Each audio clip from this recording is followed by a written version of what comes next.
உங்க டிஎஸ்ஆர் 70%க்கும் அதிகமா இருக்கா? கவலைப்படாதீங்க. இந்த வீடியோல அத எப்படி குறைக்கலான்ற ஐடியாஸ நான் ஷேர் பண்றேன். முதல்ல நீங்க உங்களோட இன்கம்ம இன்கிரீஸ் பண்றதுக்கு ட்ரை பண்ணலாம். ஒரு எக்ஸாம்பிள்க்கு சொல்லப்போனா, நீங்க பார்ட் டைம் ஜாப் இல்லன்னா ஃப்ரீலான்ஸ் ஜாப் இந்த மாரி ட்ரை பண்ணலாம்.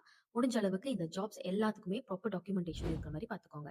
அப்படி இல்லன்னா, உங்களோட கரண்ட் ஜாப்ல சேலரிய இன்கிரீஸ் பண்றதுக்கான நெகோசியேஷன ட்ரை பண்ணுங்க. உங்ககிட்ட சின்ன சின்ன டெப்ட்ஸ் இருந்துச்சுன்னா, அத செட்டில் பண்றதுக்கு ட்ரை பண்ணுங்க.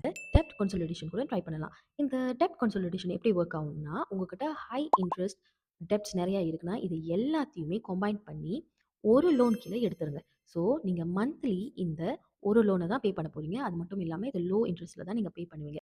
அதுக்கப்புறம் உங்களுக்கு கிரெடிட் கார்ட் பேமெண்ட் இருந்துச்சுன்னா, அதோட மினிமம் பேலன்ஸ பே பண்றத விட, அத விட கொஞ்சம் அதிகமா பே பண்றதுக்கு ட்ரை பண்ணுங்க. அப்ப உங்களோட கிரெடிட் கார்ட நீங்க கொஞ்சம் ஏர்லியாவே செட்டில் பண்ணிறலாம். இந்த ஐடியாவ 3 டூ 6 மந்த்ஸ் ட்ரை பண்ணி பாருங்க. கண்டிப்பா உங்களோட டிஎஸ்ஆர் இம்ப்ரூவ் ஆகும்.